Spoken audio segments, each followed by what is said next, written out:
OML. Okay. Wewe helmet iko wapi? Koti liko wapi? Wewe kazi yako kuvunja sheria kesi zipi? Fuate. Kaka. Sikilize bwana. Sawa. Huyu kweli ana makosa, hajavaa elementi, hajavaa koti. Sawa. Na mimi pia sijavaa elementi, ila kibinadamu, mimi ndugu yangu kuna kukwenda kuna matatizo. Hapa nilipo natoka na kazini, nimepigiwa mwanangu adondoka ghafla akapelekwa hospitali. Na kule mama yake hana chochote na mimi sina chochote hapa. Lazima niende kwanza nikajue nafanya nini. Na kuomba ndugu yangu. Wewe nisikilize. Matatizo na shida zako zisifanye ziharibu kazi yangu. Sawa, mimi hapa natimiza majukumu ya kazi yangu. Kwa matatizo yote na shida zako, mtoto wako afya afanye nini, mimi hayanihusu. Wewe nisikilize. Chombo chako nimechukua funguo. Sasa kama unakihitaji nifuate. Wewe huyu akupati. Nasemaje? Huyu akupati. Hapo nisikilize. Wewe si umetukamata hapa? Atuandikie hapa.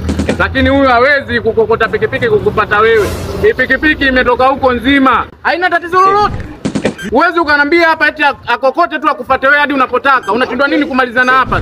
Wewe naona tunazoeana sana. Mdomo ushakuwa mwingi. Sasa sikilize, pikipiki mimi naichukua naondoka nayo.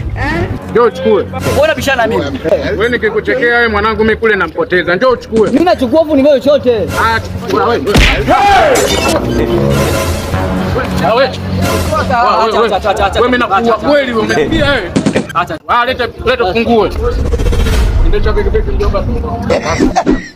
Kijadi. Chijoke.